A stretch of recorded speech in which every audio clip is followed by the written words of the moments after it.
మాంకాళి జాతర బోనాల ఉత్సవాలు మరి ఈ ఉదయము 3 గంటలకు ప్రారంభమైనటువంటి ఈ ఉత్సవాల్లో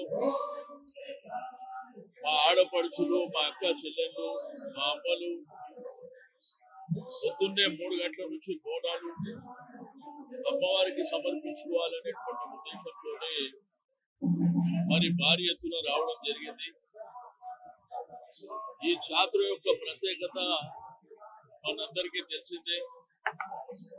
ఒకానొక సందర్భంలో కలారా వ్యాధి వచ్చి చాలా మంది చనిపోతున్నటువంటి సందర్భంలో ఒక రిటైర్ ఆర్మీ కలకత్తాకి వెళ్ళి ఉజ్జయిని అమ్మవారిని దర్శించుకొని ఈ కలారా వ్యాధి తగ్గితే అమ్మవారిని ఇక్కడ ప్రతిష్ట చేస్తామనేటువంటి సంకల్పాన్ని తీసుకొని వచ్చిన తర్వాత కలారా వ్యాధి తగ్గడం, అమ్మవారి ప్రతిష్ట జరగడం, ఈ రోజు ఆశేష జనావాహిని మధ్యన సికింద్రాబాద్ ఉజ్జయిని మాంకాళి దేవస్థానంలో ఇక్కడ స్థానికంగా ఉన్న దక్కన్ మానవ సేవా సమితి, ఆర్య సమాజ్ కానివ్వండి, వాలంటీర్స్ కానివ్వండి, సింగిల్ ట్రస్ట్ కుటుంబ సభ్యులు కానివ్వండి, ప్రభుత్వ అధికారుల సహకారం కానివ్వండి, స్థానిక ప్రజలు, రాజకీయ పార్టీలు మరి అందరి సహకారం తీసుకొని ఈ బ్రహ్మాండమైనటువంటి జాతర లక్షలాది మంది సమక్షంలో జరిగేటువంటి జాతర. మరి మాంకాళి జాతర వచ్చిందంటేనే అమ్మవారిని కొలుచుకునేటువంటి భక్తులు లక్షల సంఖ్యలో ఉన్నారు. బ్రహ్మాండమైనటువంటి వర్షాలు పడాలి, పాడి పంటలతోనే రైతాంగం అంతా సంతోషంగా ఉండాలి, ప్రజలందరూ అమ్మవారి దీవెనలతోనే మరి సంతోషంగా ఉండాలనేటువంటి సంకల్పంలోనే అమ్మవారికి మొక్కులు చెల్లించుకోవడం. ఈ బోనాలు అయిన తర్వాత మధ్యాహ్నం పలార పట్ల ఊరేగింపులు, శివసత్తుల కోలాహాలు, సాయంత్రం పలార పట్ల ఊరేగింపులు, మళ్ళీ రేపు మార్నింగ్ రంగం కార్యక్రమం, భవిష్యవాణి కార్యక్రమం, పోతరాజుల బలిగంప, ఆ తర్వాత అంబారి ఊరేగింపు, మళ్ళా సాయంత్రం యథావిధిగా పలార పట్ల ఊరేగింపు జరగడం అనేది ఆనవాయితీగా జరుగుతున్నటువంటి. అయితే ఆంధ్రప్రదేశ్ రాష్ట్రం ఉన్నప్పుడు రాష్ట్ర పండుగగా అనౌన్స్ చేయాలని చెప్పి డిమాండ్ అనేక సందర్భాల్లో ఒక 40-50 సంవత్సరాల నుంచి వచ్చినప్పటికీ అది సాధ్యం కాలే.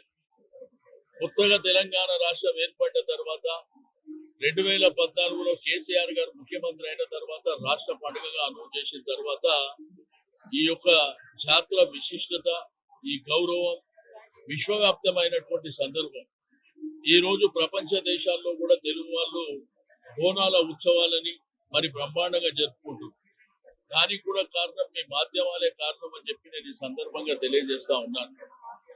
మరి అమ్మవారి భక్తుడుగా 40 ఏళ్ల నుంచి ఈ యొక్క కార్యక్రమాలని నిర్వహించేటువంటి కార్యక్రమము మరి నాకు కలగడం అనేది నిజంగా నా అదృష్టంగా, నా కుటుంబ సభ్యుల అదృష్టం, ఇక్కడ ఉన్నటువంటి మా అభిమానులు కానివ్వండి, ఇక్కడ ఉన్నటువంటి ప్రజల అదృష్టంగా నేను భావిస్తా ఉన్నాను.